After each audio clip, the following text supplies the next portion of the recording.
tu l'attends de tout ton cœur, avec sérieux, avec réellement tout l'engagement qu'il faut. Et regardez l'attente des disciples ici. La Bible déclare qu'ils étaient ensemble matin, midi, soir. Ils priaient ensemble là-bas. Ils jeûnaient ensemble là-bas. Ils étaient dans la prière là-bas. Ils ont fait 10 jours. Certains d'entre eux là, certains d'entre eux n'ont même pas quitté la chambre haute. D'autres peuvent aller et revenir. Mais les disciples ici, regarde leur attente. Regarde leur attente. Certains d'entre eux ne sont même pas allés à la maison et ils ont dit, Jésus nous a dit d'attendre. Donc nous sommes là, dans les prières. Mais nous attendons la promesse. Ce que tu as promis. Voici ce que ton fils nous a dit. Jésus de Nazareth, lorsqu'il est ressuscité, par sa résurrection, nous avons vraiment cru en lui. Nous savons que la résurrection est pour nous. Mais il nous a dit d'attendre ta promesse. Quelle est ta promesse? Nous attendons ta promesse. Manifeste ta promesse. Ils ont prié comme cela dans la matinée. Et rien ne s'est passé. Et dans la soirée, ils ont prié encore. Et rien ne s'est passé. Certains se sont endormis en train de prier. Et rien ne s'est passé. Le lendemain matin encore, ils ne se sont pas découragés. Ils n'ont pas dit Jésus est un menteur. Ils ont continué à prier. Ils ont dit Père, ta promesse. Quelle est ta promesse, le Père? Quelle est besoin de ta promesse? Manifeste ta promesse. Nous voulons de cette promesse. Jésus nous a dit de ne pas aller d'abord. De ne pas aller d'abord. Mais d'attendre la promesse. Nous sommes dans l'attente. Donne-nous la promesse. Manifeste la promesse. Père, j'ai besoin de la promesse. Les pierres, les Jean, les Jacques, les Matthieu, ils étaient dans la prière avec Marie, la mère de Jésus. Les Jacques, ils étaient dans la prière. Certains voulaient dire est-ce que la promesse va venir? D'autres l'ont dit. Pierre a dit à l'un d'entre eux là non, ne nous décourage pas. Nous pensons qu'il n'allait pas ressusciter. Mais il est ressuscité. Alors si nous dit d'attendre, c'est que la promesse va venir. Le 5e jour, ils ne voyaient rien. Mais ils ont continué à prier. Même si nous n'avons rien vu d'abord, mais nous attendons la promesse. Nous savons que tu es fidèle. Nous savons que ce que tu dis, tu l'accomplis. Nous savons que ta parole ne sort pas de ta bouche et revenir à toi sans effet. Alors Père, nous avons besoin de ta promesse. Donne-nous ta promesse. Père, donne-nous ta promesse. Ils étaient assoiffés. Ils étaient assoiffés. Au fur et à mesure, la soif augmentait. La soif augmentait. Certains d'entre eux, par les prières, ils ont commencé. Père, la promesse. Père, nous ne pouvons pas rester comme ça. Non, nous avons besoin de la promesse. Parce que Jésus nous a dit, si nous n'avons pas la promesse, nous ne pourrons pas aller pour faire ce que lui il a fait. Or, nous voulons aller faire ce que Jésus a fait. Père, c'est ce que tu attends. Il criait au Père.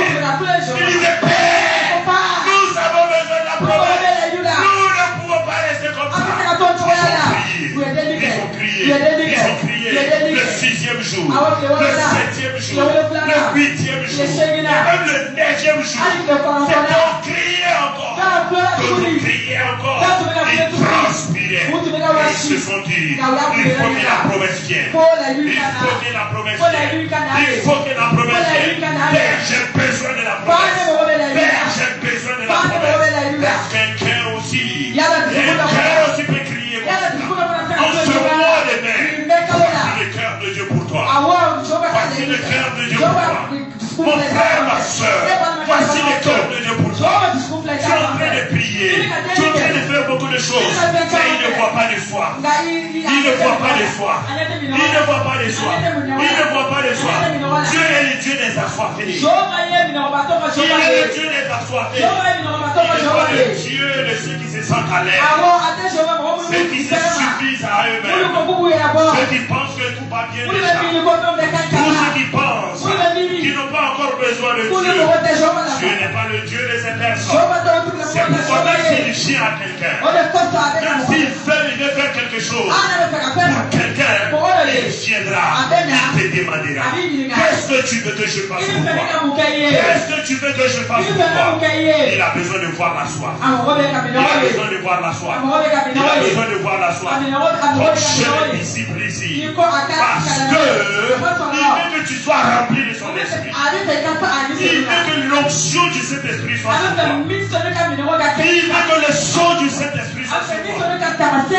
Il veut que partout où tu pars, on puisse savoir que lui, Jésus, il est arrivé. Que lui, le Père, son royaume est dans cet endroit. C'est ce que le Père attend. C'est pourquoi il dit, attendez ma promesse. Attendez ma promesse. Attendez ma promesse. Attendez ma promesse. Attendez ma promesse. Attendez ma promesse. Est-ce qu'en ce mois de mai, il trouvera des hommes et des femmes qui vont attendre? Est-ce qu'il trouvera des hommes et des femmes qui sont assoiffés? Est-ce qu'il trouvera des hommes et des femmes pas qui prient? Non, non, non. Non, non, non. Mais ceux qui ont soif. Ceux qui ont soif. Ceux qui ont soif. Ceux qui ont soif. Ceux qui ont soif. Ceux qui ont soif. Ceux qui persévèrent. Qui demandent. Qui supplient le Père. Père, j'en ai besoin. Père, s'il te plaît, ne me laisse pas comme ça. Les morts ne te loueront pas. Seigneur, ma situation de pauvreté ne te loue pas. Père, cette maladie n'est pas pour ta gloire. Père, que ma famille soit vue comme ça, c'est pas pour ta gloire. Je sais que la solution c'est ton esprit. Je sais que la solution c'est ton esprit. La solution c'est ton esprit. Quand le Saint-Esprit est quelque part, il y a la vie là-bas. Quand le Saint-Esprit est quelque part, il y a de l'abondance là-bas. Quand le Saint-Esprit est quelque part, il y a la délivrance là-bas. Quand le Saint-Esprit est quelque part, il y a l'amour là-bas. Quand le Saint-Esprit est quelque part, il y a la fécondité là-bas. Quand le Saint-Esprit est quelque part, il y a l'abondance de la vie. C'est pourquoi les choses que tu es en train de chercher, mais ce que le Père veut te donner, c'est son esprit, c'est sa plénitude, c'est son onction et c'est son souffle. Si cela est établi, cela visitera ta vie. Et toi, à ton tour maintenant, tu vas visiter la multitude. Tu vas aider les multitudes. Tu vas opérer dans la vie des multitudes. Voici le cœur de Dieu pour toi. Voici le cœur de Dieu pour toi. Voici le cœur de Dieu pour toi. Voici le cœur de Dieu pour ta maison. Voici le cœur de Dieu pour ta famille. Oui! Ce que tu as expérimenté dans le passé, c'était bien, c'était beau. Mais la vie chrétienne, c'est de gloire en gloire. De gloire en gloire. De gloire en gloire. Ce que tu as expérimenté dans le passé, c'est bien. Cela est passé. La prière d'hier, c'était pour hier. L'onction d'hier, c'était pour hier. Mais ce que Dieu veut, c'est l'onction d'aujourd'hui. C'est l'onction d'aujourd'hui. C'est la vie d'aujourd'hui. C'est l'abondance d'aujourd'hui. C'est ce qu'il veut. C'est pourquoi je dis au Saint-Esprit, je m'attends à toi. Je m'attends à toi. Je m'attends à toi. Je m'attends. Est-ce que quelqu'un veut s'attendre à l'esprit? Est-ce que quelqu'un veut l'attendre?